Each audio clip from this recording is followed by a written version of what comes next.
di mana pakan campuran tersebut adalah 50% dedak fermentasi. Nantinya kita bikin dulu dedak fermentasinya. Setelah selesai, ketika mau diaplikasikan ke ayamnya, 50% dedak fermentasi dan 50% pur pabrikan.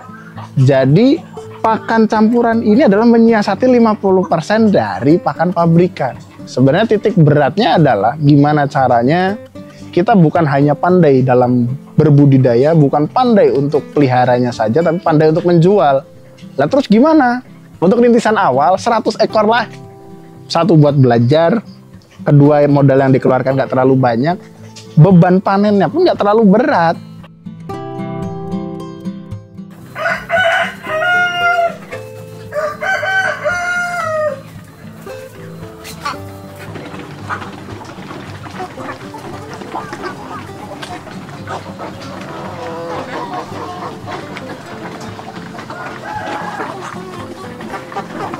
Jadi gini, untuk pakan ayam kampung sendiri nanti akan dibedakan berdasarkan jenjang usianya. Saya biasa bilang usia 1-30 hari adalah usia starter, di mana 1 bulan pertama ini adalah menjadi faktor penentu pertumbuhan ayam ke depannya atau di jenjang berikutnya akan sesuai dengan harapan atau enggak. Di mana di 1 bulan pertama ini bukan hanya kualitas pakannya saja, tapi dari kehangatan kandang brooding atau kandang penghangat, plus sirkulasi udaranya harus lancar juga. Jadi semua berkesinambungan, nggak bisa berat ke satu titik. Nah, untuk penggunaan pakan saya selalu menyarankan ke rekan-rekan pemula khususnya, kita gunakan prinsip peternakan main aman. Jangan gegabah, karena yang kita pelihara adalah makhluk hidup. Nggak sesuai dengan kebutuhan dia akan misal kurus, dagingnya habis, dan yang lain-lainnya. Jadi 1 bulan pertama gunakan full pur pabrikan, fabrikasi. Untuk merek bebas, di luar sana banyak mereknya. Saya nggak mau nyebut merek, karena ketika saya nyebut merek ini pernah terjadi di tahun-tahun kebelakang, di mana saya nyebut satu brand, satu merek, semua peternak yang belajar di tempat kami beli itu semua. Jadi kan ada repot juga. Bukan masalah repot saya nggak dapat fee dari perusahaan, enggak. Di Purworejo ini unik, kadang-kadang jenis pakan tertentu bisa hilang dengan sendirinya dari pasaran. Ketika saya ngomong brand A, semua peternak binaan pakai brand A misalnya. Tiba-tiba brand A itu hilang dari pasaran, peternak labakan. Mas, pakannya apa ini gitu kan. Makanya saya nggak pernah mau nyebutin brand akhirnya. Kapok gitu kan. Kapok, yang penting kunci dasarnya adalah protein minimal di 20%. Jadi ketika beli pakan, ini edukasi buat rekan-rekan peternak pemula, beli pakan ke toko pakan jangan istilahnya melulu langsung nyebutin yang umum di pasaran, misalnya BR1, 511 itu kan umum. Tolong kalau beli pakan ke toko pakan, khususnya beli karungan ya. Kalau kiloan nggak bisa ngomong banyak. Kalau kita beli karungan, main ke toko pakan, coba tanya, di sana ada pakan apa aja sih dengan protein 20%. Nah, di momen itu kita bisa belajar. Oh, 511 harganya sekian. Oh, misalnya BR1 Comfit sekian. Oh, 571 SA sekian misalnya, Sido Agung atau Wonokoyo dan yang lainnya. Karena brand banyak di luar sana. Jadi kita bisa belajar, kita bisa menimbang-nimbang. Beternak ayam kampung itu nggak melulu harus istilahnya pakai yang mahal. Kita sesuaikan dengan kocek kita, budget kita. 1 bulan pertama full pur. Kita yang penting kebutuhan proteinnya tercukupi, selesai. Cuman saya biasanya ngasih tips tambahan buat rekan peternak, di mana gunakan pakan itu berdasarkan bukan hanya proteinnya saja, tapi harganya. Kalau bisa gunakan harga yang tengah-tengah, nggak terlalu murah dan nggak terlalu mahal. Kalau untuk peternak pemula, karena kenapa? Ketika terlalu mahal, budgetnya bengkak nanti, gitu kan. Wih, beli pakan ayam sekarung aja hampir 1,5 juta gitu kan. Nanti akan ada bahasa seperti itu kalau pakai yang mahal. Kalau pakai yang murah, yang ditakutkan akan berdampak ke ayamnya. Pertumbuhannya sedikit rada terhambat. Makanya saya sering ngomong, pakai yang tengah-tengah harganya. Makanya kalau beli pakan ke toko pakan, jangan langsung nembak satu merek. Nanya, di sana ada apa aja sih gitu kan. Ada apa aja. Kalau perlu minta yang kertas secuil itu loh, yang dijahit di kepala karungnya itu. Minta itunya. Atau main ke gudangnya dilihat proteinnya berapa. Itu kunci dasarnya sebenarnya untuk 1 bulan. Dan untuk 1 bulan ini kalau di tempat kami itu sudah tidak pakai Vitacik lagi, udah nggak pakai Vitastress dan yang lain-lainnya. Kami hanya menggunakan probiotik dari awal, dari berarti fase anak ayam sampai dia bertelur sekalipun kita pakai probiotik. Dan fungsi probiotik ini adalah untuk menekan aroma kandang, untuk membuat dedak fermentasi, dan terus lagi untuk mengefisiensikan pakan dan yang lain-lainnya. Jadi banyak fungsinya probiotik ini. Dan untuk 1 bulan pertama gimana mas? Kan full pabrikan, probiotiknya masuk lewat mana gitu kan? Kalau kami biasanya campur air minum, terus pakan pur tersebut dibibis. Dibibis itu gimana bahasanya? Jadi pakan pur setelah kita timbang, kita tambahkan lagi probiotiknya sesuai dengan takaran. Dimana kalau untuk probiotik di tempat kami, 1 tutup botol atau 3 mili kurang lebihnya itu untuk 1 liter air untuk campur air minum. Dan untuk campur pakan 20 mili per kilo pakan. Biasanya kami gunakan seperti itu. Dan alhamdulillah dari segi pakannya bisa berkualitas. Dan kita terkadang di Purworejo itu kendalanya ketemu pakan berjamur. Beli pakan baru cuman berjamur sampai rumah dibuka. Kan rada simalakama juga ya buat kita peternak ya. Udah ngeluarin duit, pakannya berjamur, dibalikin udah nggak mungkin gitu kan. Akhirnya probiotik ini pun bisa jadi salah satu solusinya. Tapi sedikit garis bawah, kalau bisa dihindari kasus pakan berjamur ini. Walaupun bisa ditreatment dengan probiotik kami, cuman alangkah baiknya hindari saja. Karena yang saya jelaskan tadi, beternak main aman. Jangan terlalu beresiko. Resiko tinggi akan berdampak nanti dengan hasilnya nanti kalau tidak sesuai. Setelah 1 bulan nanti ada 2 opsi, dimana kalau modalnya kuat biasanya full pur, tak bablas gitu kan. Kalau misalnya modal terbatas, kita biasanya menggunakan pakan campuran, di mana pakan campuran tersebut adalah 50% dedak fermentasi. Nantinya kita bikin dulu dedak fermentasinya, setelah selesai ketika mau diaplikasikan ke ayamnya 50% dedak fermentasi dan 50% pur pabrikan.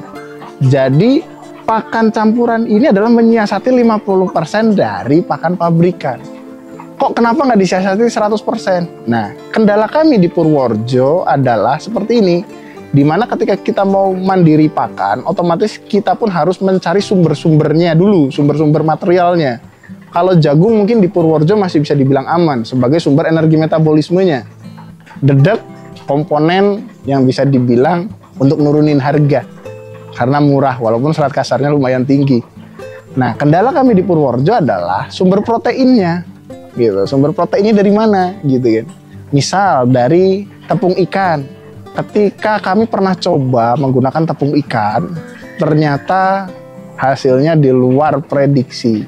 Kami sudah menghitung secara matematis tepung ikan itu protein seberapa dan istilah penggunaannya berapa persen untuk menghasilkan pakan dengan mutu protein sekian persen misalnya. Tapi setelah jadi pakan tersebut kita cek dengan cara cek uji ke ayamnya, kita cek ke lab juga gitu. Saya bikin 17% loh, padahal proteinnya nggak seberapa gitu kan. Nggak seperti pakan pembesaran yang kisaran 20. Ternyata di ayam produksi langsung drop. Ayam indukan drop. Setelah beberapa hari hasil lab pakan itu keluar, yang kita rencanakan protein 17, itu cuma 7%. Yang 10 ikut ke siapa gitu kan. Pantas aja drop ayamnya. Akhirnya kita ambil langkah, ya udah kita daur lagi pakan yang sudah terlanjur dibuat di kala itu. Kasus tersebut terjadi di kala corona lagi rame-ramenya di Purworejo, kurang lebih kisaran 2019-2020. Di mana kita terhambat truk pengiriman pakan dari Magelang nggak bisa masuk Purworejo. Karena Magelang zona merah. Nah, akhirnya kita kan kalang kabut gitu kan. Kalang kabut gimana caranya? Ya udah langsung kita ambil opsi, kita nyampur sendiri. Kita datengin tepung ikan dari luar gitu dan yang lain-lainnya. Ternyata luar biasa, bikin gedek-gedek, duit yang dikeluarin otomatis tambah gede karena kan didaur lagi dan yang lain-lain. Itu seperti itu. Jadi beternaklah main aman untuk saat ini. Jadi main aman, kitanya nyaman, ayamnya pun pertumbuhannya sesuai dengan harapan. Asik, belakangnya N semua. Nah terus untuk pakan pembesaran ini diberikan tergantung nanti ayam ini mau diarahkan kemana. Ketika diarahkan untuk menghasilkan daging atau arah potong, berarti diberikan sampai dia panen. Berarti dari usia 1 bulan sampai dia panen. Panen di kisaran, taruhlah kita ngomong main aman di 3 bulan. Saya nggak pernah mau ngomong panen itu 2 bulan panen, nggak. ketika 2 bulan nggak panen, nanti nama saya yang jelek gitu. Mendingan kita main aman 3 bulan panen gitu kan, selesai. Berarti dibelikan sama 3 bulan, sampai usia 3 bulan, sorry. Dan kalau misalnya diarahkan untuk jadi calon indukan atau menjadi indukan, berarti pemberian pakan ini dibablasin sampai usia dia 5 bulan paling enggak. Setelah 5 bulan, pakan diganti dengan pakan khusus petelur. Nah, pakan khusus petelur biasanya ada 2 opsi. Opsi pertama itu pabrikan. Jadi kita nggak harus beli jagung giling dan dedek.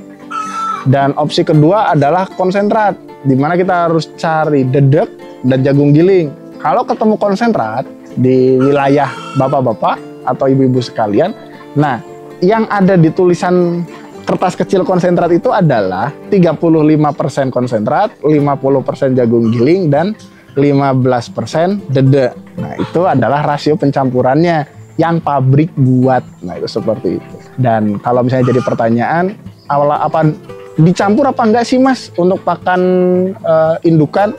Kalau mau hasil optimal, alangkah baiknya adalah gunakan pakan sesuai dengan spesifikasinya. Jangan terlalu mengacak-acak formulasi. Karena gini, ketika ayam ini diberikan pakan sesuai dengan spesifikasinya, dia bertelurnya akan lancar sebenarnya, optimal. Ditambah usia produktifnya akan lebih panjang. Jadi nggak cepat afkir dalam tanda kutip. Walaupun nanti perhitungannya seperti ini. Ayam KUB itu saya sering ngomong 50% dari total populasi produksi hariannya. Jadi nggak bertelur semua. Awas nih, garis bawah. Karena kadang-kadang begini, ayam KUB, ayam yang didesain untuk menghasilkan telur ayam kampung dengan jumlah yang banyak. Orientasi masyarakat, bertelur setiap hari. Nah, padahal kalau saya sering ngomong gitu kan, alangkah baiknya ngomong kan ya nggak usah terlalu muluk-muluk lah gitu kan. Ya 50% dari total populasi. Nah itu seperti itu. Nanti kan bisa hitung-hitungannya enak lah. Terus matematikanya gimana mas? Kan nggak masuk dan yang lain-lainnya. Nah telur ayam kampung diingat, menjualnya tidak kiloan ya Bapak Ibu sekalian. Menjualnya itu per butir. Kalau bisa jual sendiri. Kita sasar end user. Kita akan dapat selisih harga yang lumayan tinggi. Contoh kalau misalnya di wilayah Purworejo kita jual ke pengepul atau ke warung-warung, itu kekuatannya paling di 1.800 sampai 2.000. Tapi kalau kita ya modal sedikit lah, kita beli mika telur isi 6 atau isi 10, itu kita bisa up di 3.000 sampai 3.500 per butir. Ya benar, kita repot yang dimaksud kita harus online terus, kita harus promosi terus, kita harus bikin label, bikin stiker dan yang lain-lainnya. Tapi kan ada selisih cuan yang kita dapatkan. Selisihnya lumayan banyak loh, gitu kan, 1.000 sampai 1.500 per butir daripada kita jual ke pengepul atau ke warung-warung misalnya seperti itu. Jadi untuk market ya, akhirnya kita nyambung ke segmen market ini. Jadi market ayam kampung ini jangan orientasinya seperti ayam boiler kalau kita bahas pembesaran. Jadi kalau misalnya kita dianugerahi modal yang lumayan melimpah, kalau bisa untuk pemula ya, bukan kelas lanjutan. Untuk pemula, misal saya kepingin pelihara 1.200 ekor misal. Tolong jangan dipelihara langsung 1.200 ekor. Akan membebani pikiran Anda ketika udah masuk fase panen. Khususnya untuk pemula ya, garis bawahnya lagi nih pemula. Jadi kalau saya biasa menyarankan, saya pingin pelihara 1.200 ekor. Enaknya gimana? Enaknya adalah kita gunakan siklus. Setiap seminggu sekali masuk anak ayam. Orientasinya 3 bulan adalah 12 minggu. Berarti kita bikin 12 kandang. Luasannya sama aja kok, cuman bedanya yang lain, yang istilahnya yang satu umur itu cuman 1 atau 2 pintu. Kalau kita jadi 12 pintu, cuman bedanya gitu aja. Jadi kan gini, minggu pertama kita masuk anak ayam 100, minggu kedua 100, nanti minggu ke-12 masuk 100, yang minggu pertama kan sudah panen. Lebih enak marketnya, walaupun istilahnya nanti actionnya tetap akan ada tantangan ya, nggak seenak yang saya sampaikan juga. Jadi nanti beban market setiap seminggu sekali 100 itu akan lebih enak daripada beban market sekaligus 1.200 ekor. Masalahnya ayam ini memiliki sifat nggak mau tahu. Dia nggak mau tahu yang pelihara itu punya duit atau enggak, yang penting dia harus makan. Nah ini yang jadi beban di kita kan, tambah stres gitu kan. Ayam nggak dikasih makan kurus, dikasih makan nambah duit, ayam nggak laku-laku. Wah mantap ini. Nah jadi istilahnya tolong di manajemen sendiri lah, manajemen stres. Satu sisi manajemen stres panen ya, karena yang namanya merintis nggak gampang, banyak godaannya, banyak kesulitannya.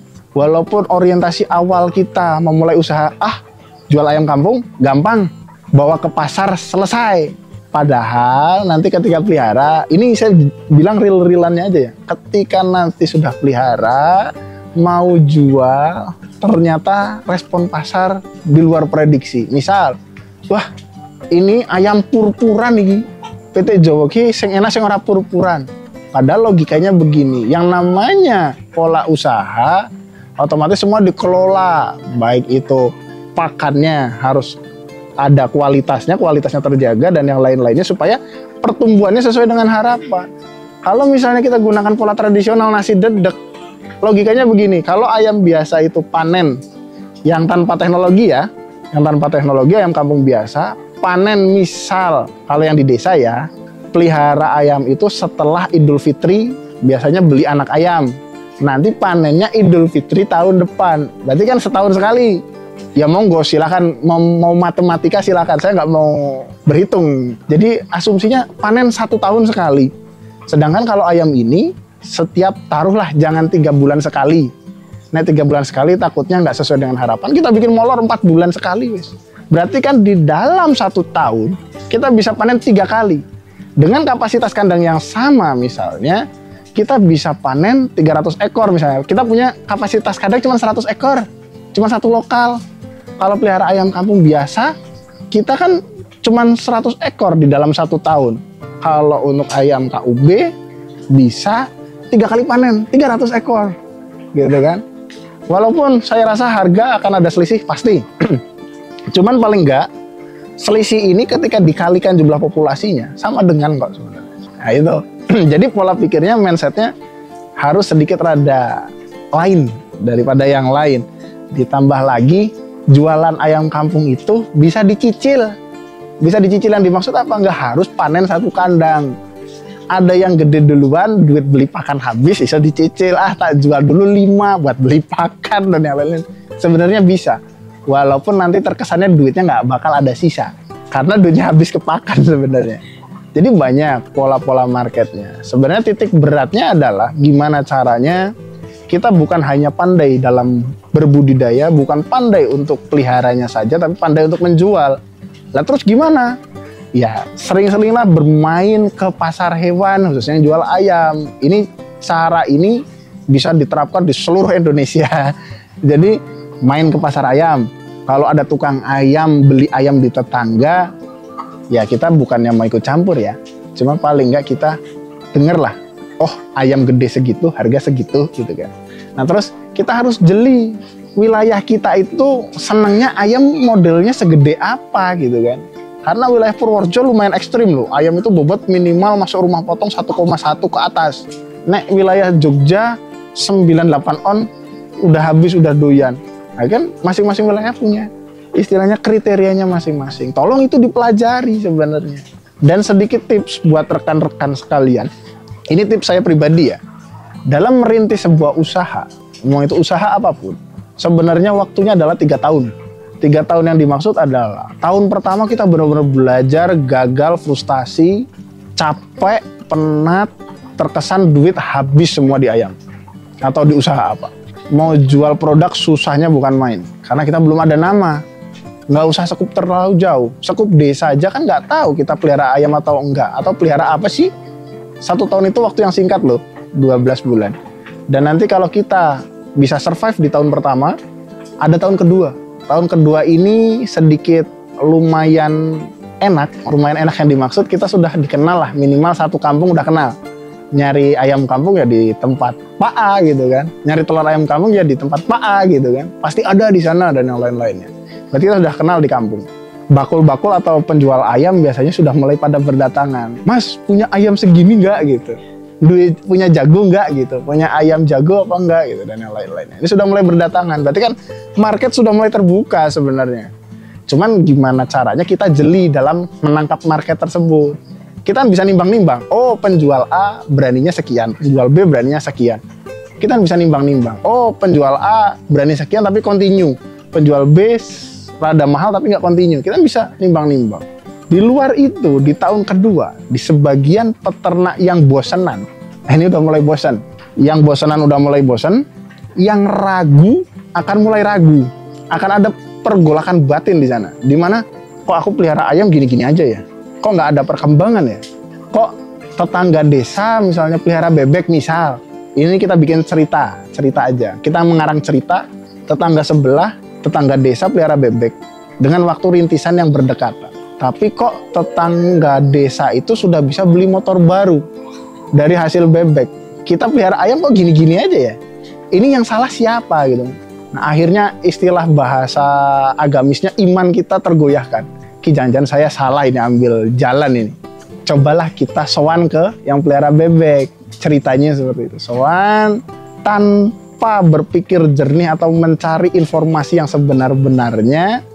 Beliau belajar ke sana, tertarik dan mengganti ayamnya dengan bebek. Berarti kan waktu rintisan 1 tahun hilang. Ternyata setelah diselidiki, tetangga sebelah beli motor karena dapat warisan. Nah kan ini sering terjadi di masyarakat. Jadi masyarakat kita itu terkadang latah. Latah yang dimaksud pelihara ini aja, untungnya banyak dan yang lain-lainnya pakannya gampang gitu kan, ngejualnya gampang. Padahal di dalam dunia usaha nggak segampang itu juga. Walaupun campur tangan Tuhan pasti akan ada di dalamnya. Tuhan itu nggak bakal tidur gitu kan. Dia tahu umatnya pinginnya apa sih sebenarnya. Cuman kadang-kadang keinginan kita sama Sang Pencipta sedikit bertolak belakang gitu kan. Jadi kita kecewa padahal yang Maha Pencipta sudah berikan yang terbaik. Kata Pak Kiai kayak gitu. Jadi market ini nggak melulu harus jual kemana. Ketika misal kita balut usaha peternakan ayam ini dengan usaha keluarga bahasannya. Berarti kan di dalamnya ada bapak, ibu, anak misalnya. Semua berkecimpung, walaupun kadang-kadang anak statusnya hanya membantu. Tonggaknya adalah bapak dan ibu biasanya. Ini bisa kita kelola sendiri panenannya. Dimana kalau si ibu ini lumayan jago masak, relasinya lumayan banyak dengan ibu-ibu komplek gitu kan. Misal, itu kan bisa kita olah sendiri. Kita jual ayam ungkep, atau ayam rica-rica, atau ayam kalasan. Produk ayam kampung di Indonesia itu banyak produk kulinernya. Nggak melulu harus ayam dibersihkan, selesai itu enggak. Nah, jadi sebenarnya market itu terbuka luas. Cuman gimana caranya? Mulailah usaha peternakan ini jangan terlalu banyak. Kunci dasarnya itu. Populasinya jangan terlalu ekstrim. Walaupun modal Anda banyak, tolong digunakan sebaik mungkin. Untuk rintisan awal 100 ekor lah.